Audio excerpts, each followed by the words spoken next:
দর্শক, পাহাড় ধসের বিষয়ে বিস্তারিত জানাতে কক্সবাজার থেকে সরাসরি যুক্ত হচ্ছেন আমাদের সহকর্মী হারুনুর রশিদ। হারুন, পাহাড় ধসে নিহতদের মরদেহ কি উদ্ধার করা হয়েছে? আর এ ধরনের ঘটনায় মৃত্যু ঠেকাতে স্থানীয় প্রশাসন কি কোনো উদ্যোগ নিয়েছে এখন পর্যন্ত?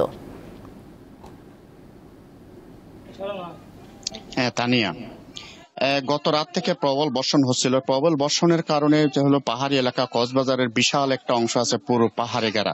এখানে পাহাড়ের উপরে নিচে সবগুলা শত শত হাজার হাজার বসত বাড়ি। এখানে গতকাল কক্সবাজার শহরের ৯ নম্বর ওয়ার্ডের বাদশাগোনা এলাকায় এখানে যে ঘরে আমি দাঁড়িয়ে আছি, অর্থাৎ যে কক্ষে তারা মৃত্যুবরণ করছে, ঠিক আমার পেছনে তাদের কক্ষ দেখতে পাচ্ছেন আপনি, ওখানেই তাদের মৃত্যু হয়, মাটি ধসে পড়ে। এখানে ঠিক ৩টা যখন তার মা আনোয়ার হোসেন এবং তার স্ত্রী অন্তঃসত্ত্বা স্ত্রী মাইমুনা ঘুমাচ্ছিল, তখন বর্ষণ হচ্ছিল। তাদের মা মমতাজ বেগম তাদেরকে ঠিক ৩টায় ঘর থেকে তাদেরকে ডেকে দেয়, ঘুম থেকে ডেকে দেওয়ার পর মা বলছে, ছেলেকে বলছে তোমরা ওখানে ঘুমিয়ে, তোমরা এই রুমে চলে আসো।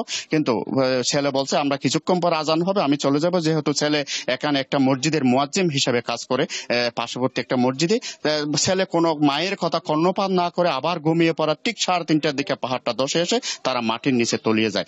এরপরে এলাকাবাসী এসে লাশ উদ্ধার করে। যদিও প্রশাসনকে বারবার ফোন করার পরেও ভোর 7টা থেকে কেউ আসে না, এখানে সাড়া দেয় নাই। স্থানীয় লোকজন এসে তাদেরকে উদ্ধার করে হাসপাতালে নিয়ে যায়। পরে অবশ্য প্রশাসনের লোকজন এসেছে, তাদেরকে হাসপাতালে দেখতে এসেছে। কিন্তু এ পর্যায়ে আপনি যে প্রশ্ন করেছিলেন যে এখানে কোনো ব্যবস্থা নেওয়া হয়েছে না, প্রশাসনের পক্ষ থেকে আমরা যেটা জানি যে জেলা প্রশাসন বলুন, পৌরসভা প্রশাসন বলুন, এখানে শুধু বৃষ্টি আসলে, বর্ষাকাল আসলে মাইকিং করা হয়, মাইকিং করে অতটুকু সতর্ক করা হয়। কিন্তু এর পরবর্তী আর কোনো পদক্ষেপ নেওয়া না, কারণ এখানে পুরো একটা অংশ পুরো পাহাড়ে ঘেরা। পাহাড় প্রতি বছর পাহাড় কাটা হয়, পাহাড় কেটে ঘর নির্মাণ করা হয়, কিন্তু কোনো আইনগত পদক্ষেপ নেওয়া হয় না। এখানে যেসব বাড়িঘর আছে, হাজার হাজার বাড়ি, এগুলো প্রায় ঘরে ঝুঁকিপূর্ণ অবস্থায় পাহাড়ের পাদদেশে অবস্থিত। এই অবস্থায় প্রশাসনের পক্ষ থেকে শুধু মাইকিং ছাড়া আর কোনো পদক্ষেপ নেওয়া হয় না। যদিও মুখে বলা হয় বা প্রশাসনের মিটিং ডেকে বলা হয়, কিন্তু বাস্তবে কোনো পদক্ষেপ আমরা চোখে দেখি না। তানিয়া, কক্সবাজার থেকে পাহাড় ধসের সবশেষ অবস্থান জানাচ্ছিলেন হারুনুর রশিদ।